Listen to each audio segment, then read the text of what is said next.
What we're going to do today, Levi, is we're going to look into some news. All this news comes from hashtag Ask343. It was an interview that was done with the community manager, Junyszek, and Quinn Delhoyo. He is the lead sandbox director of Infinite. Let's jump right into this. The very first question is, will weapon tuning for multiplayer affect the weapon tuning for campaign? The short of it, yeah, kinda. Whenever weapons are tuned in multiplayer, they apparently also have an effect on campaign. So their goal in this question was to pretty much say, yeah, they're going to affect each other. However, we're trying to make sure that it doesn't break the meta. It doesn't change the way that the campaign plays or that the multiplayer plays. I think the biggest thing, like the first reaction I had when I heard it is like, well, why are those connected? Like, can't the campaign battle rifle and the multiplayer battle rifle be totally different? That's what I would have assumed. Like, make it different. But is that not how it works? No, yeah. No, just the different button. In the game engine, yeah. They gotta manage all that. He didn't say they were gonna be separate though. I thought it didn't sound like it, just based off of what they were saying. Yeah, he didn't specifically say it, did he? No. But next question. Will I be able to use a grappling hook to hijack a flying Banshee? Yes, you can hijack a Banshee, which adds a lot of cool, interesting follow-up questions. Now that we know that we can hijack a Banshee or whatever other flying vehicles, what other unique equipment will exist? Like, we already know that the drop shield exists, and that's pretty much the Halo 3 deployable cover, because I didn't see any differences as far as I can tell. So what other unique pieces of equipment will be in Infinite? My guess is there's going to be more mobility. I'm hoping that when he says the grapple shot will take skill to hijack a Banshee, he doesn't just mean everyone will be doing it. Yeah, just look up and you have to aim where it will be instead of where it is. I hope what he means is like you have to actually pull yourself in on it in a direct trajectory. You're just gonna get slingshotted off the back of it. Oh, that's a cool thought. I'm just like picturing like the Banshee flying and like it sees someone is like attached. Better turn into a wall and see if I can clip them on the side. So who knows? There could be some cool elements depending on how long it takes to actually go from I'm on the ground to I'm on this Banshee. If you had the option, you could start to accelerate and be kind of whipped in, and then you could release it, and then you could just fly like a man cannon launched you or something. I don't know, but that's interesting. And again, mobility based. I think we should move on because we've definitely talked this to death. Can the grapple shot be used to pick up weapons from the floor in campaign and or multiplayer? And their answer was, again, yeah, you can do that. Yes. If I grapple shot a grunt, am I bringing that grunt to me or am I going to that grunt? Like, how do we determine where the cutoff is if I'm going somewhere or it's coming to me? You probably meet in the middle or something. if you're pulling a grunt. Yeah, you're pulling a grunt and you guys just hit in the middle. Lady and the Tramp, spaghetti, kiss. Just what if you grapple shot someone else who also has a grapple shot? Well, that's the Lady and the Tramp. Splatter each other. You splatter each other. That would be a Lady and the Tramp splatter. We're coining that now. Yeah, I think having the grapple shot and controlling a map's power weapons with it is going to be OP. You just see a rocket launcher, you want it. If you aim it correctly, you just swing it, and you can get it before the next guy does. You grapple shot a rocket out of the sky. Just get pulled along by... You follow the rocket. No, you probably just blow up. Just detonate it. That's what the song Rocket Man was about. I always thought There's going to be so many Mythbusters, Halo Mythbusters when it comes out. Next question. I'm confused about the line, weapons on day one will assuredly be different after multiple updates and patches. Does this mean the weapons included in the base game in the 1.0 version will be altered or simply that new weapons will be added? Balance is very hard to get when you're dealing with a large group of people, which things that worked in a beta or play tested might not be the same, and you'll discover later on are overpowered, underpowered, and just need to be rebalanced. So it sounds like the 1.0 versions, they're going to get released and then eventually they're going to get reworked based off of what people say in the first few months of the game's lifespan. But in addition to that, they were also saying that old classic weapons will eventually return to this game, even though they're not being included out the gate. Halo 5 brought classic weapons to be added in over time.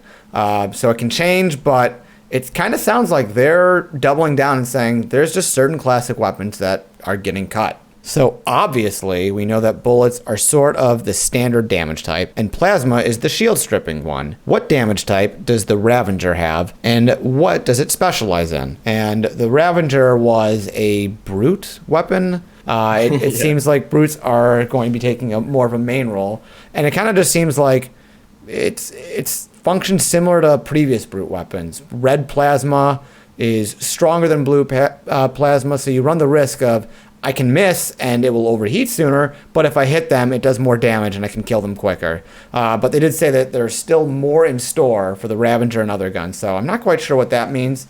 You had some ideas, though, on what that could potentially mean as far as the different damage types go. It could potentially mean that the burst fire mode, it could just be an optional. You could just hold it down, maybe, and it could be not burst fire. Like a plasma pistol almost. Yeah, something like that. Maybe the firing could be different. You could just launch like one large pulse or something instead of 3 smaller ones. But, when it comes to damage types, there's only really 2 types of health. There's shield health and there's player health. They've already got weapons, kinetic weapons for dealing, health damage, and then you have the plasma for dealing the shield damage. But I think in this situation, when he talks about damage types, I think he's just talking about the types of damage that are being dealt. Like plasma is just plasma, but it'll be dealt a different way. Yeah, I think you're right there. And this is one that I actually want to park on a little bit because it's a very interesting topic, but it says, I thought the wording for equipment is earned via combat or scavenged the play space for MP was interesting. Do you simply mean fighting someone in combat for an equipment pickup, or does this mean that we could potentially start with the equipment at the start of the game and charge up its use by earning kills? I think this is something that you said you weren't too particularly concerned about, but a lot of people, myself included, were kind of worried about, which it's talking the difference between Halo 3 equipment versus Halo 4 starts, where Halo 4, you got kill streaks. It's just that tricky wording when he says, or when they say via combat, it's just the wording, picking up on the map or from a dead body. Like Halo 3 is just the best all-around way to go. We also don't want people just flying all over the map with a grapple shot at all times. That's just going to become like George of the Jungle or Tarzan in space. Yeah. From the gameplay trailer shown a few months ago, it looks like the Warthog lost the front left wheel when it ran over a suicide grunt. Is this a new feature for vehicles in the sandbox? Very keen observation there. There you go. Like it is confirmed that vehicle health has changed. I guess I'd even say dramatically, honestly. Like the suicide grunt that was run over in that trailer did damage that front left tire. So that potentially can change how that vehicle can play. From what it sounds like, even air vehicles have some level of health that if you damage it in a certain location, it will affect how the vehicle plays. I will say I am concerned that it could potentially be a little too much, because I'm now picturing like you shoot my wing and all of a sudden it's Black Hawk Down. It's going to be a balancing act of getting it to be a fun addition and something that's cool versus something that doesn't just destroy vehicles as a whole. I think if it's manageable, like on your vehicles, you take damage in one tire, you might start pulling to the left, or if you take damage like significant amount, you stop losing the ability to hit the brakes or something. There's like a delay. Someone shoots at your brake line. Oh my god, that is really funny. Your brake line or something, or they could shoot out your turbo. So you don't drive very fast. I mean, any kind of random damage. I mean, as long as it's not like vehicle killing damage, but not handicap it so much that it's useless. You should be able to account for the damage and make it work. Like if you shot out a wing of a Banshee, you would just kind of drift to the left. As long as it's something manageable, I think. So more or less, it's just dealing with minor inconveniences. Weapons, equipment, and vehicles, oh my, were clearly the star of the show in the blog post. But I was wondering, what's currently planned for grenades?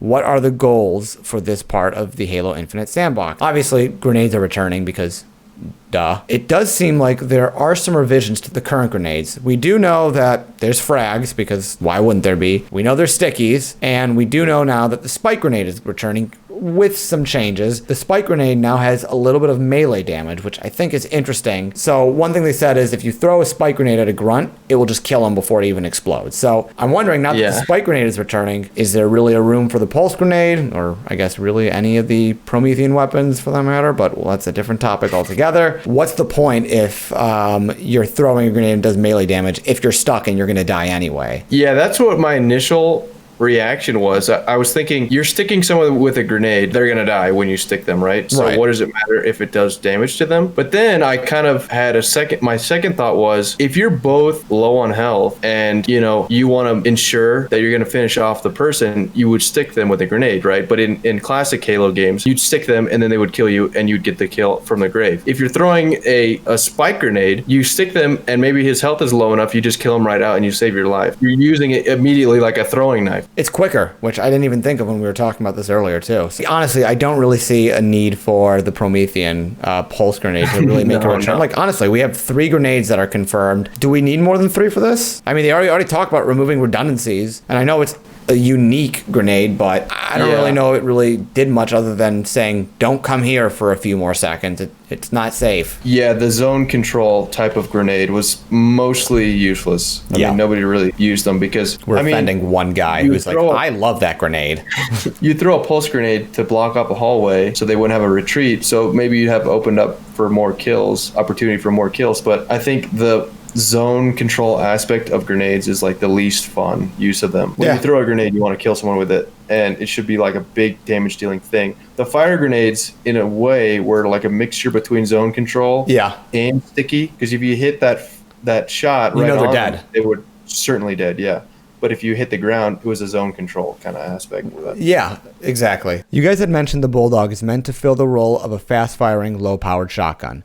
Considering the team's emphasis on eliminating redundancies, doesn't this make room for the older, powerful shotgun to fit nicely into the new sandbox as another option? One thing that was answered with this question was, not all the weapons have been revealed, which is another way of saying, just wait, there's more. It sounds like they don't want to bring old weapons back into the game and reskin them as something else. Take the CE pistol. What the CE pistol was versus the Halo 2 pistol, even though they were similar, they were totally different. And then you take the Halo 3 pistol, which was a slingshot at best, and then the Reach pistol, and it was totally different. They want legacy weapons to be able to return at a later time with the way that you remember them, like the nostalgia there. So a good example is Halo 5 brought back the CE pistol. It was just as overpowered as it was in CE. So it sounds like a lot of the original weapons, like the shotgun and pistol, which are the main ones that people are concerned about right now, are not returning in the way that we know them as. And I don't know. It's definitely a potential cause for concern for some. I'm not really sure how I feel on this right now. Has the Magnum been reconsidered to be added into the sandbox? I like the new pistol and all, but I think having the original sidearm is a must, being such an iconic weapon. It sounds like they don't want to change the legacy weapons. They want to bring it back the way you remember it. They don't want to bring it back if it doesn't fit for the sandbox. It's a really hard conversation to have because we don't know what the sandbox is, since we've only barely seen anything. We have a long article, this video that we watched, and then an E3 trailer back when this was coming out in 2020. So, and a lot of teasers and no other big information. So it's hard to say what the sandbox looks like with or without them. So I think having the sidearm, the little sidekick pistol, the little pea shooter, I think that kind of just fits into like the, oh crap, my main gun's out of ammo, I gotta use a little pea shooter to finish up this guy, you know. Pea shooter Needs to fill the close range, panicky kind of, oh crap, we gotta finish this guy off kind of role. All right, so that is the end of that interview. I'll probably put a link in the description of this video just so you can watch what we've been referencing, but I'd recommend watching the whole thing. It's a pretty good interview, and it's got all these same questions, but you kind of get to hear the developers go more in depth about what they're looking for. Now we're going to go into real quick the upcoming information for the MCC, since there is a new season coming out soon, as well as a new flight. This is a new Halo 3 map from Halo Online. Yep, Halo Online. That's where it came from. It kind of looks to me like some kind of Halo CE anniversary map. Kinda. We're now getting a new map for a game that came out 14 years ago.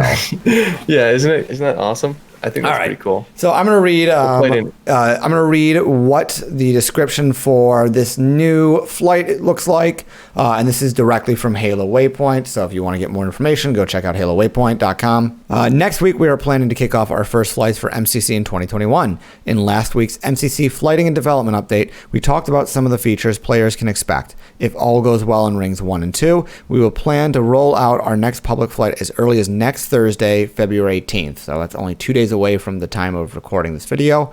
While all of the contents of the flight are subject to change, some of the features we are hoping to include are a custom games browser, a new way to play with each other in MCC, and before we even go forward, this is a little preview of what that should look like.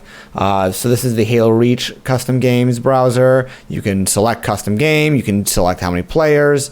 Season 6 content, a new map for Halo 3 from Halo Online, FOV slider support for all Xbox One consoles. FOV slider will no longer be locked when Xbox Series X and S devices are set to 120 Hz. Double key bindings for PC, mouse and keyboard keyboard support for consoles, advanced audio options, and view model customization options. So we are getting a lot of new stuff from this upcoming flight. I've been in the Halo Insider program since... Whoa, what a badass here.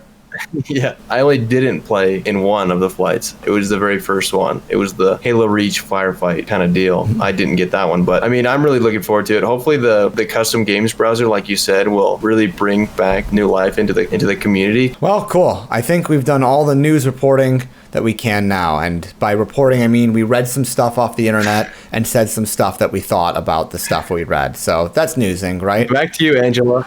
Yeah, exactly. And let's cut to Angela. Thanks, Angela. Back to you. Oh, I'm Angela. Oh, yeah, you have to have a wig for that sequence. Okay, and that concludes the news.